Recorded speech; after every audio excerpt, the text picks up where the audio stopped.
This is a 66 MGB I'm doing a final paint and body job on. I'm going to show you why I like to paint a car complete, and I'll show you the steps that I take to do that.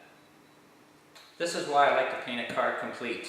For one reason is, say you're putting the panels back together, you could chip an edge and you'll end up repainting. And when you're painting a car, if you're painting this flat down, the paint's going to flow out better.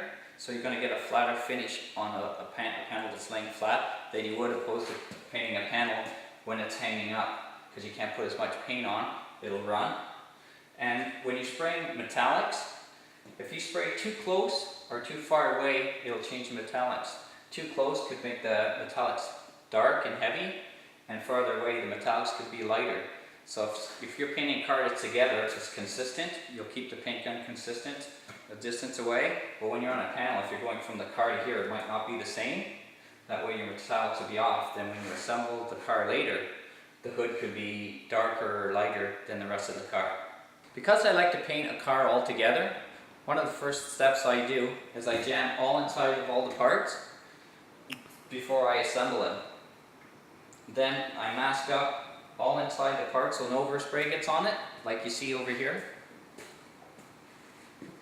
This hood here was already painted on the inside. Now I mask it up so no overspray goes on it. I'll put it back on the car, line it up with all the other parts before I do my final paint. And what I did for this process is I masked up the rest of the car. I go all the outlines, and then I lay paper down and I cover all the rest of the car so no overspray goes on it. And then I paint it in here. I unmask it, and then later on, before I paint, I'll mask it all up on the edge, and I'll lay paper in here, and I'll paint the outside of the car. So this will stay nice and shiny.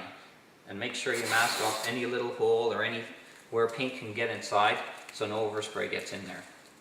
Got the car painted now. I put the panels on first and lined them up. Now I don't have to worry about any chipping.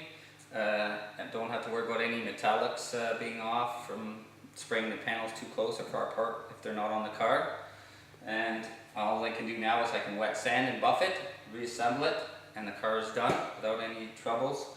Because if I chip it or the metallics are off, I have to start over again, and it's thousands of hours wasted and thousands of dollars.